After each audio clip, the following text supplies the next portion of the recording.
जय श्री वशिष्ठ मुनि। योग वशिष्ठ उत्तर रामायण 864, 865, 866 ની થોડી સમજણ લઈએ। રજસ, તમસ, સત્વ આ ત્રણ ગુણોથી માનવ શરીર માત્રના કર્મો લેપાયેલા હોય છે। મનુષ્ય કોઈ પણ કર્મ કરતો હોય તે આ ત્રણ ગુણના પ્રભાવથી કર્મ કરે છે, છટકી શકતો નથી।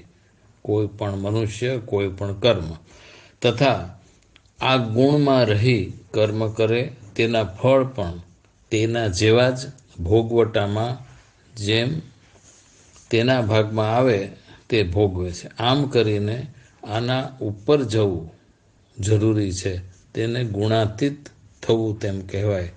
તે આવા ગહન જંગલમાંથી ઉગરવું તેમ કરીને કહ્યું છે। બ્રહ્મા, વિષ્ણુ, મહેશ સ્વયંના જ શરીરમાં અસ્તિત્વ ધરાવે છે। દત્તાત્રેય ભગવાનના દાખલાથી આપણે પરિચિત છીએ। આપણે આપણા મા બાપના શરીર દ્વારા જ જન્મ થાય છે તે બ્રહ્મા। આપણે આપણું શરીરનું લાલન પાલન કરીએ છીએ તે વિષ્ણુ, અને સમય આવતા બિસ્તરા બાંધી શરીર નષ્ટ થવામાં વિવેક રાખીએ તે મહેશ। આમ આ શરીર તથા તેનાથી થતા કર્મોમાં વિવેક કરીને એટલે કે મોહ ન રાખીએ તો તે જાગ્રત અવસ્થા જ કહેવાય। તે આપણે નિરાકાર હોય વિશ્વને ધારણ કરેલ છે। આ વાત આજના વૈજ્ઞાનિકોએ સિદ્ધ કરેલ છે। 50 કરોડ કોષોથી બનેલો આ દેહ, ચામડાનો કોથળો, તેમાં એક કોષ એટલે કે એક સેલમાં વિશ્વ ઉત્પન્ન કરવાની ક્ષમતા છે। બ્રહ્મજ્ઞાન પછી આ શરીર વિધિ નિષેધનું અધિકારી નથી, કારણ વિધિ નિષેધ તે શરીર નામરૂપી અહંકારને વળગેલા સંસ્કારો છે। જ્ઞાન થતાં જાગ્રત અવસ્થામાં શરીરથી છૂટું છેટું થઈ જતા તે આત્માને લાગુ પાડી શકાતા નથી। આવું આત્મજ્ઞાનથી વિશેષ કંઈ જ છે નહીં। બાકી આત્મવેતા એટલે આત્મામાં વહેતા એવા ગુરુ એ તો હવે ક્યાં જડશે? સીતારામ। કહો 21મી સદીમાં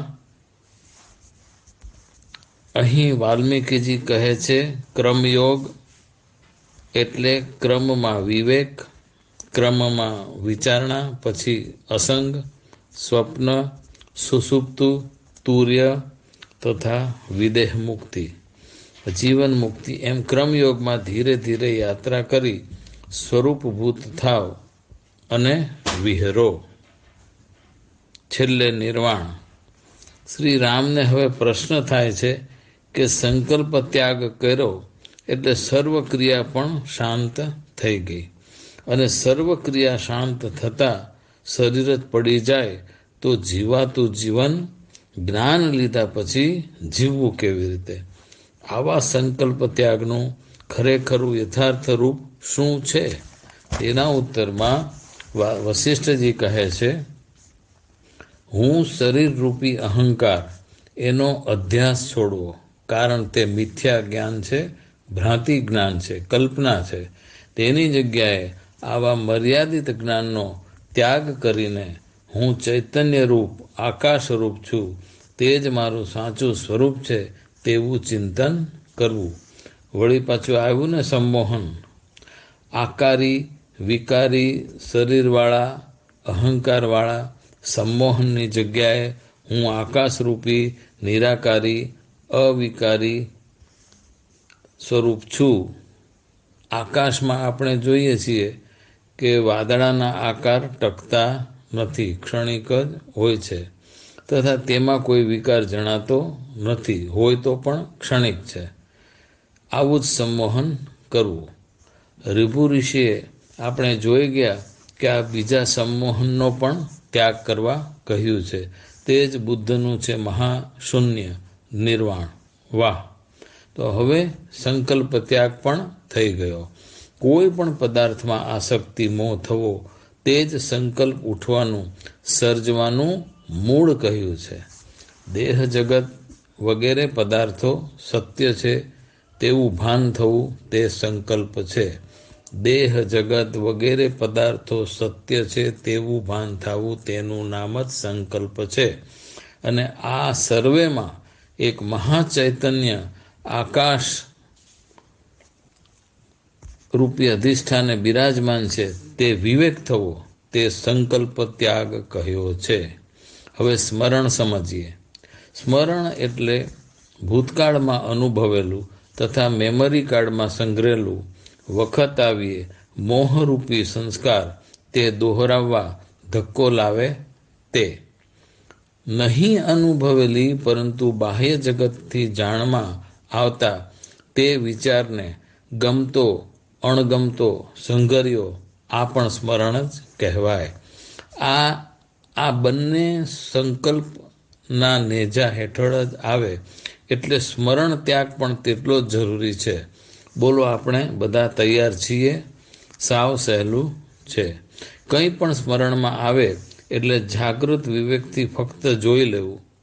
કંઈ જરૂરી છે આ સ્મરણ પર ટીકા ટિપ્પણી કરવા કે તેને શરીરથી કર્મ કરવા માટે કાંઈ જરૂરી છે? જો હા હોય તો બરાબર કરી લેવું, ના હોય તો ત્યાગ.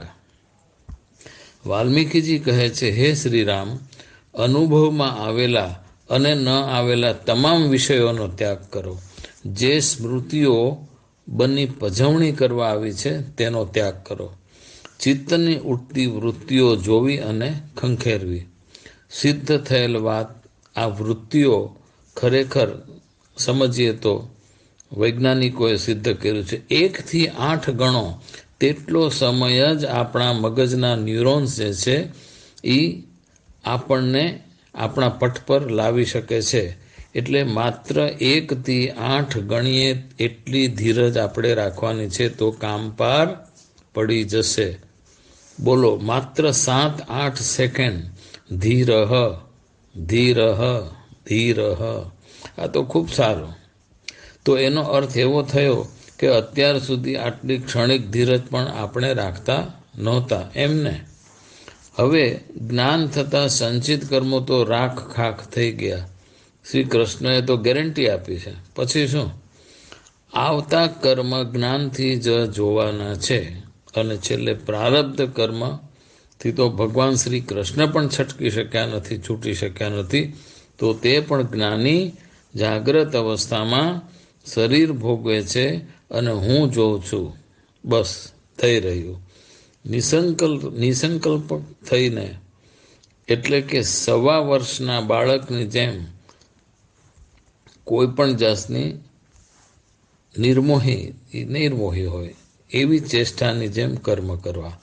આમ જ્ઞાની સત્વરૂપી શુભ સંસ્કારોને અનુસરીને જીવન પ્રવાહમાં હર ક્ષણે આવતા સામનો થતા કાર્યો કર્યા કરે છે. આવી કંઈક ચેષ્ટા કરે છે અથવા ખરા અર્થમાં જાણીએ તો આ બધી કર્મ થયા કરે છે. અર્ધ ઊંઘમાં એક બાળક કરે તેમ જાગતા જ વિહરો વિહરો વિહરો.